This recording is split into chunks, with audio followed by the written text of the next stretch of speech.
Resume debate. The honourable member for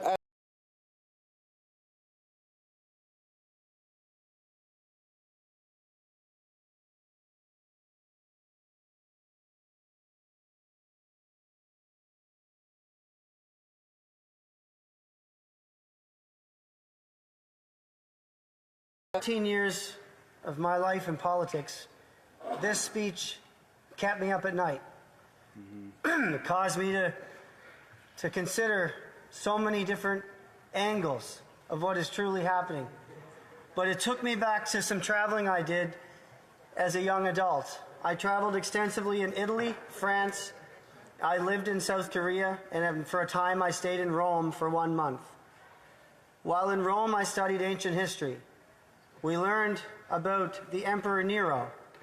We learned about how when Rome was burning in the year 64, he let the city go up in a blaze, and historians often pondered whether or not he played the fiddle while it was burning because he wanted to create a new palace amidst the ashes, and he blamed it on a small fringe minority of people called Christians. I learned that in ancient history. In the afternoon on that study trip, we studied modern Italy, and I learned about how the Italians were so thankful for Canadians for being liberated during World War II.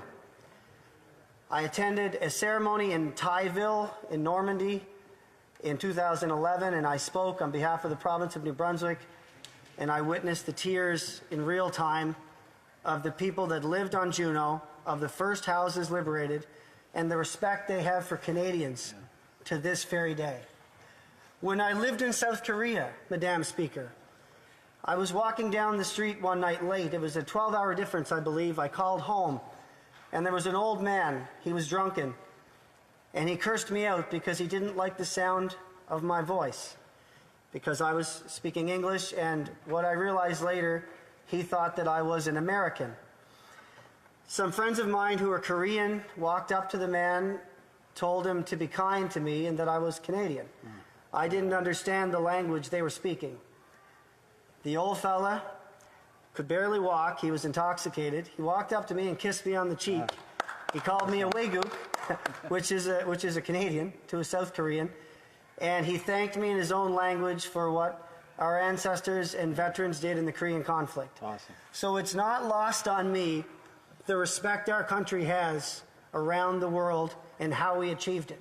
Here, here. But the question here today, Madam Speaker, and it's an important one, we all believe in freedom. We all know how we achieved it. But we have to ascertain what it means to each and every one of us. If you're listening in Miramichi Grand Lake, and if you're watching here today, I want to tell you that there's a difference between an emergency and an invocation of the Emergencies Act. The act used to be called the War Measures Act. It was brought in World War I, World War II, and by then Prime Minister Trudeau in 1970, and what then leader of the NDP, Tommy Douglas, called basically a gargantuan oversight by an ineptitude government. So for the fourth time in our history, and now under a new name, the Emergencies Act, I need you to realize that this act was not brought in under 9/11, under Prime Minister Chrétien. It was not brought in when Alan Legier, serial killer, terrorized and horrified Miramichiers on a murdering rampage that no one will ever forget in my community.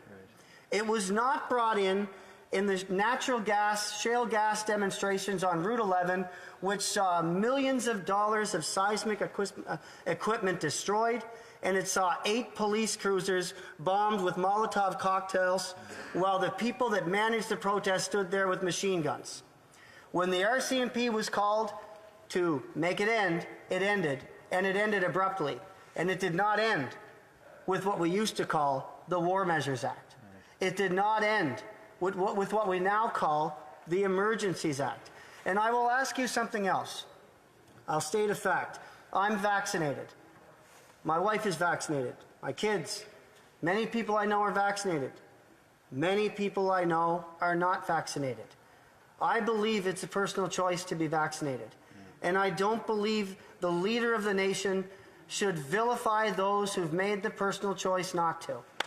I don't believe in that. I could never believe in that. And I want to ask you something else. For those of you that are following at home, today's speech is not about vaccinations, though. And it isn't even about mandates anymore, Madam Speaker. It's about whether or not we bring the Emergencies Act in to move protesters, dissenters of the Canadian public. And I wonder about my own security, Madam Speaker. I walked through that every night for 14 days, in the dark, alone, 20 or 30 below zero, without anyone escorting me. So if this was a national crisis, who was protecting me, I must ask? The only way to find a cab was through those unlawful people, as mainstream media would have you believe. They asked me if I wanted a cheeseburger. One of them asked me if I wanted to dance. I can't make this up, Madam Speaker. You don't have to agree with the protest. You don't have to agree with why they're doing it. But you do need to see that when the bridges and rail routes and trade routes were blocked, they were moved almost instantly. How did that happen? How did all these other issues that happen on our jurisdiction get solved? They got solved by decency, Madam Speaker. They got solved by prime ministers that didn't go run and hide in their own house while their own country was in turmoil from a crisis started by the Prime Minister himself. My constituents, if you're wondering, I didn't run home and hide. I was one of the first members of Parliament in the country to walk up to a transport and talk to some truck drivers. They were from Alberta. It was Saturday, January 29th, before the convoy even hit Parliament Hill. Most of them were vaccinated. They were protesting freedom. They believe their freedoms are being taken away. How did sitting on the back of a flatbed with a few truck drivers make me a racist, misogynist member of Parliament? How did the member from Thornhill, whose family experienced the Holocaust, get called a racist and a sympathizer?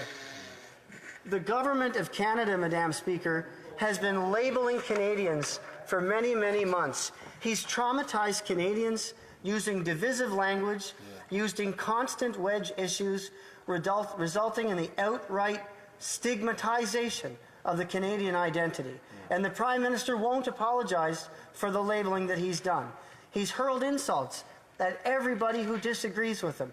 Madam Speaker, the Prime Minister has used the following language and expressions to further traumatize Canadian citizens.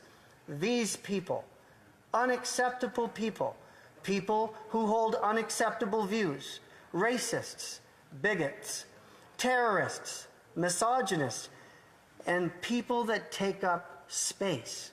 Unbelievable. People that take up space, Madam Speaker? I'd like to think that all of us are allowed to take up a little bit of space in this country that we call Canada. Trudeau, the Prime Minister, Madam Speaker, must wear the blame. Madam Speaker, I want to leave you with something. We must value and uphold freedom of speech and the diversity of opinions. We all have a relative in our past who fought for the freedom we share today. They sacrificed for the right to have differing opinions from government and to live free in that perspective. Dissenting voices are part of our democracy, and I leave you with the following.